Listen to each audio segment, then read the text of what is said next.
Assalamualaikum warahmatullahi wabarakatuh. Semangat pagi anak-anak hebat. Bagaimana kabar anak-anak hari ini?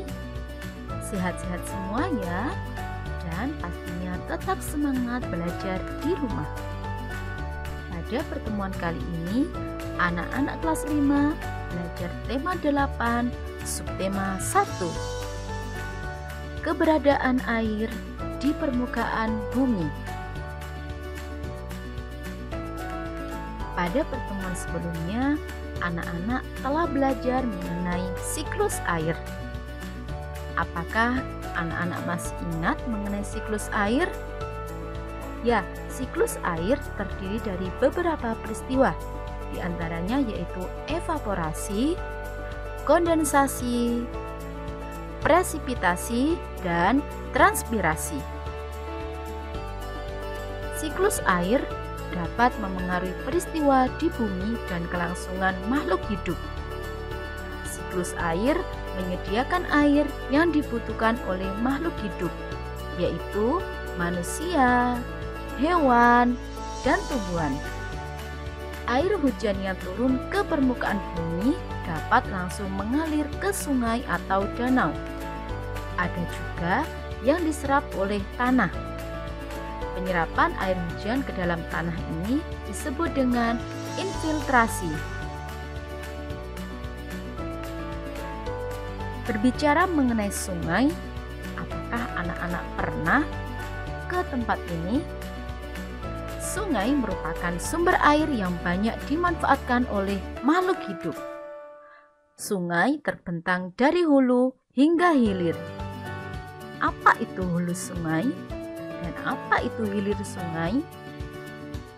Hulu adalah bagian awal terbentuknya sungai. Hulu sungai berasal dari wilayah pegunungan. Bagian hulu biasanya memiliki mata air. Sedangkan hilir merupakan bagian akhir sungai yang terletak berdekatan dengan laut. Selanjutnya, dari manakah asal air sungai ini? Ya, air sungai berasal dari mata air, aliran air dalam tanah, dan aktivitas masyarakat. Lalu, apa ya manfaat air sungai dalam kehidupan sehari-hari? Sungai dimanfaatkan oleh manusia untuk berbagai aktivitas. Di antaranya adalah untuk olahraga, sarana transportasi, irigasi sawah, dan aktivitas rumah tangga. Selain untuk manusia, manfaat air juga untuk hewan dan tumbuhan. Hewan memanfaatkan air sungai untuk minum, sedangkan tumbuhan memanfaatkan air sungai untuk melakukan proses fotosintesis. Hewan dan tumbuhan juga memanfaatkan air sungai untuk tempat hidup mereka. Berbicara mengenai air sungai, apakah ada pengaruh panas matahari terhadap persediaan air sungai? Dan bagaimanakah pengaruhnya? Dalam kondisi normal, air sungai tidak berkurang karena menguap. Siklus air akan mengembalikan air yang menguap. Namun, pada hari yang terik, panas matahari mengakibatkan air sungai menguap. Hal ini tentunya berdampak pada berkurangnya persediaan air sungai. Sedangkan pada musim kemarau, jumlah air sungai yang menguap lebih banyak, sehingga menyebabkan beberapa daratan mengalami kekeringan. Oleh karena itu, kita harus menghemat persediaan air. Kemudian, faktor apa saja yang dapat mempengaruhi persediaan air sungai ini?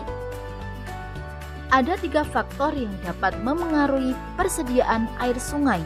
Di antaranya adalah curah hujan, cuaca, dan kondisi hilir sungai. Nah, anak-anak, sekian materi mengenai ketersediaan air di permukaan bumi. Semoga apa yang kita pelajari hari ini bermanfaat. Dan jangan lupa untuk selalu menjaga ketersediaan air di bumi ini. Tetap semangat belajar di rumah. Terima kasih. Sampai jumpa pada pertemuan berikutnya. Wassalamualaikum warahmatullahi wabarakatuh.